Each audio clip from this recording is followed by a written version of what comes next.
Saya pun mungkin sekarang kelihatan bagusnya aja karena aibnya nggak dibuka. Kalau dibuka mungkin ada katakan nih, ternyata Ustadz ini buruk juga, Ustadz ini kotor juga. Ini peluang dalam Al-Quran menawarkan, ayo berubah jadi baik. Semua orang pasti pernah punya masa lalu yang kelam, tapi orang hebat itu yang bisa merubah yang kelam menjadi lebih baik di masa datang. Karena itu orang hebat disebutkan dalam Al-Quran, orang yang ketika dia merasa salah, dia berubah menjadi soleh. Karena itu dia ambil cara untuk tobat. Karena itulah Nabi memberikan isyarat, Allah sangat mencintai pelaku maksiat yang tulus bertobat dibandingkan orang soleh yang tidak pernah merasa salah. Catat itu.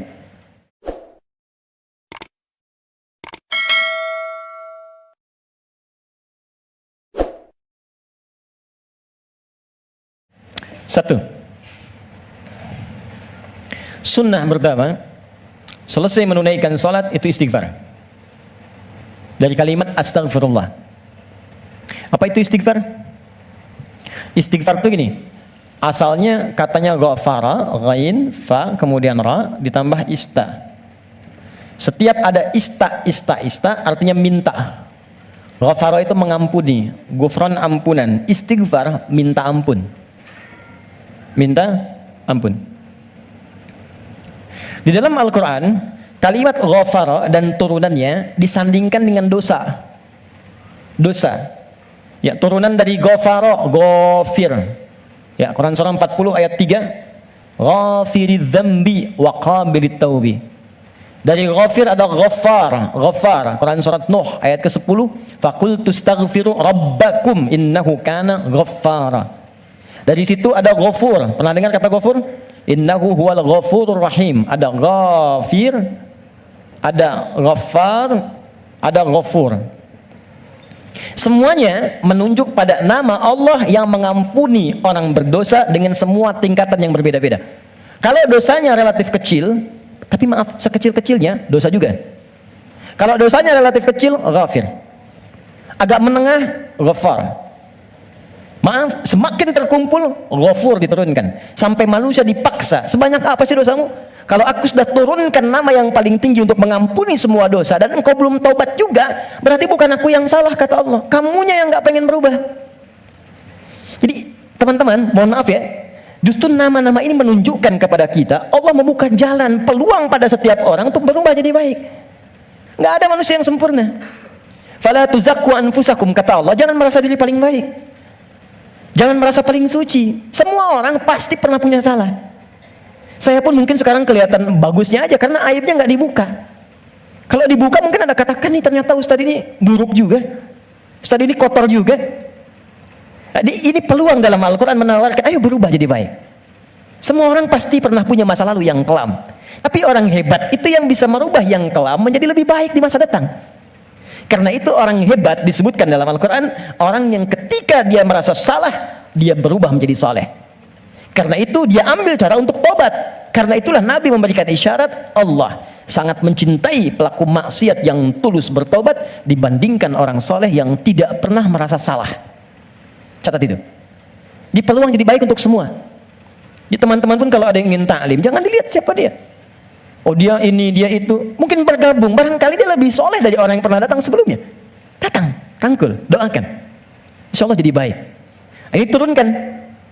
Tapi yang paling menarik teman-teman sekalian, nah fungsi istighfar yang pertama, kita minta ampun, artinya ada dosa. Dosa apa yang terjadi pertama kali pada orang yang baru selesai sholat? Kata para ulama, jangan berpikir yang besar-besar dulu. Mungkin dosa besarnya yang pertama kali terjadi pasca sholat, dosa yang harus ditutup dengan istighfar itu, dosa kurang khusyuk dalam sholat. Waktu diminta sholat khusyuk kan? Kata Allah suruh khusyuk kan? Wasta'inu bisabri wassalah wa innaha lakabiratun illa 'alal khasyin. Ayo salat, salat yang khusyuk. Hafidhu 'ala salati wa salatil wusta wa qumu lillahi qanitin. Quran surah kedua ayat 238. Kata Allah kalau kamu salat yang khusyuk ya. Tapi berapa banyak dari sekian salat yang khusyuk? Bahkan baru takbir sudah kurang khusyuk. Allahu akbar, katanya Allah yang akbar. Katanya Allah yang besar. Tapi kok tiba-tiba pekerjaan jadi besar? Update status jadi besar. Ya. Media sosial jadi besar, kendaraan jadi besar. Allahu Akbar ingat mobil, Allahu Akbar ingat IG, Allahu Akbar ingat Facebook. Berarti kan sudah keluar dari konten kekhusyuan, kan? Nah, kita bisa tutupi. Jadi yang kurang-kurang dalam salat itu, salah satunya diampuni oleh Allah kekurangan itu dengan istighfar. Jadi istighfar yang pertama kita lakukan bisa menutup kekurangan-kekurangan dalam salat yang kita kerjakan. Jadi kalau ada yang kurang khusyuk dalam salat, selesai itu dengan istighfar kita. Astagfirullah, astagfirullah, astagfirullah. Paham sampai sini? Oke, satu. Dua, bagaimana bacaannya?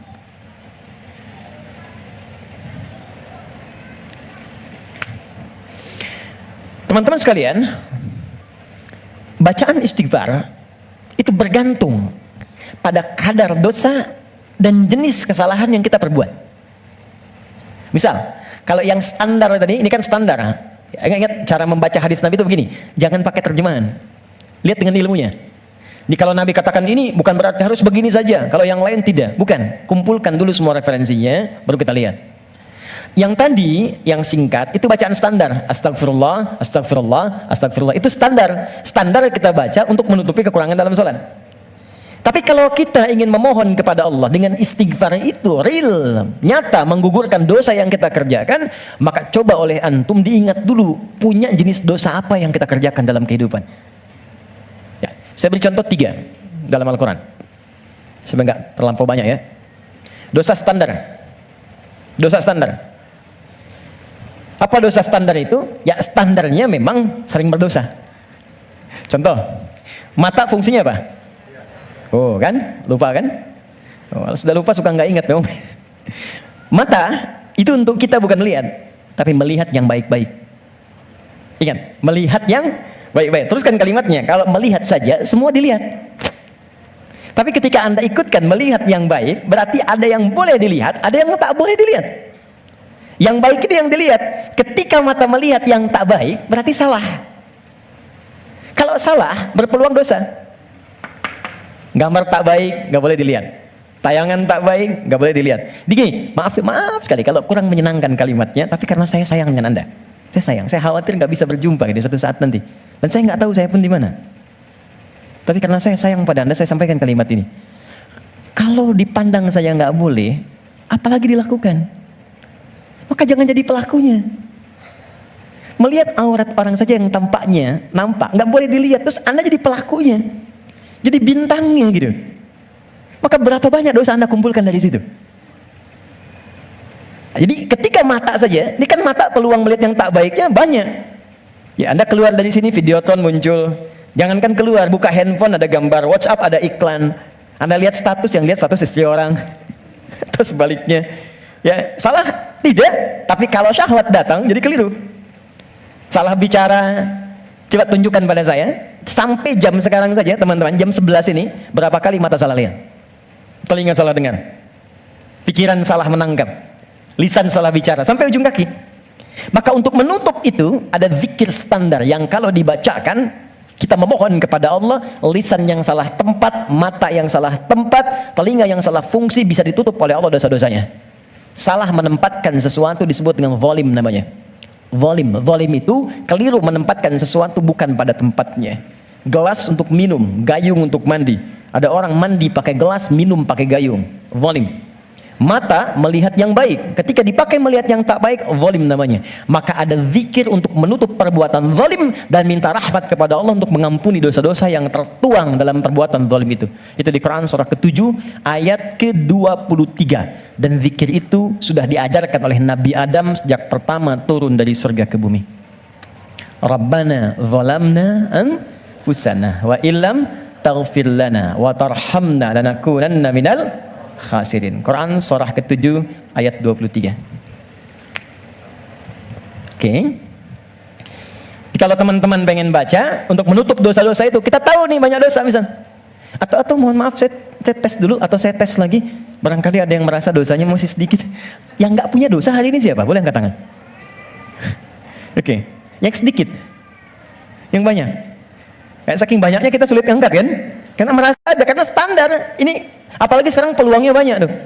Saya barusan protes tuh di pagi tadi. Saya mengingatkan pada media-media. Kenapa sih sekarang banyak menampilkan yang buruk-buruk tayangannya? Sehingga jadi tutorial maksiat gitu. Sekarang maksiat tuh ada tutorialnya. Coba, Allahu Akbar. Saya di jalan aja mau ke sini, buka berita isinya pembunuhan, perampokan, gini itu. Apa nggak ada yang baik-baik nih berita kan? Orang itu kan apa yang diberitakan, pasti itu yang dilihat. Jadi kalau Anda membuat tayangan bagus punya dilihat juga. Jadi kalau bisa bikin yang soleh, kenapa membuat yang salah? Kalau bisa membuat yang baik, teman-teman nih ya, misal Anda nih ikut project, bekerja di situ. Jadi kalau Anda semuanya kompak kerjakan yang baik, kan ikut kok semuanya. Siapa mau mainkan yang buruk-buruk? Jadi kalau kita bisa mengerjakan yang mulia, kenapa harus mencari sesuatu yang tidak baik? Nah, sekarang kita sendiri ketika mengerjakan diingat, ini baru hari ini, belum sebelumnya. Di begitu kita ingat kita ingin tutupi, mohon izin, saya mungkin kalimatnya kurang menyenangkan. Setiap kita akan yakin akan meninggal. Pasti akan wafat. Pasti. Teman-teman pernah ingat gak? Kita mengaji dari tahun berapa? Sampai sekarang. Coba hitung satu-satu di antara kita. Apakah ada yang selama kita awal mengaji masih ada orangnya sekarang? Mungkin sebagian sudah gak ada. Mungkin kita salatkan sama-sama bahkan. Atau kalau bukan dia, kerabatnya yang pulang duluan. Dan kita akan menyusul. Dan kita yakin suatu saat kita akan disolat, kita akan pulang. Nah sekarang kita yakin kita akan wafat, tapi kita nggak punya bekal untuk pulang. Anda mudik bulan Ramadan aja, ke Idul Fitri, Anda nggak punya bekal, kan nggak berani mudik Anda. Kenapa nggak mudik Pak? Nggak ada bekal. Sekarang kita mau kembali kepada Allah dan Anda merasa, kita merasa kurang bekal. Sebagaimana cara kita pulang? Maka yang standar tadi kita perbaiki. Maaf, kan tidak ada aibnya kita istighfar. Jadi baik itu salahnya apa sih? Mata kan sama-sama melihat juga. Telinga sama dengar juga. Jadi kalau kita bisa mendengar yang baik, kenapa harus mengerjakan yang tidak baik? Maka kita koreksi. Kita bacakan, Rabbana zalamna anfus. Ya Allah, kami selama ini salah. Anfus itu diri. Saya salah menempatkan tubuh saya. Saya mengakui mata saya salah lihat. Saya mengakui telinga saya salah dengar. Sampai ke kaki saya, ya Allah, saya mengakui itu semua. Wa illam taghfir lana, ghafar. Dan saya mohon ya Allah, kalau kau nggak ampuni dosa aku ini saat ini, wa tarhamna, nggak rahmati aku, nggak sayangi aku dengan ampunanmu, lanakunanna minal khasirin. Aku takut kalau pulang aku rugi. Aku takut kalau wafat sekarang terus aku masih banyak. Itu minta. Ini yang pertama. Maka dari itu, Anda boleh bacakan itu. Kalau standar tadi, astagfirullah, astagfirullah, astagfirullah. Jadi yang dimaksud baca astagfirullah itu yang standar. Untuk menutup yang salat. Jadi kalau Anda sudah bacakan itu astagfirullah, astagfirullah, astagfirullah, kemudian Anda ingin spesifik mengoreksi diri Anda, Rabbana zalamna anfusana wa illam taghfir lana wa tarhamna lanakunanna minal khasirin. Paham? Satu. Dua, saya beri contoh yang lain.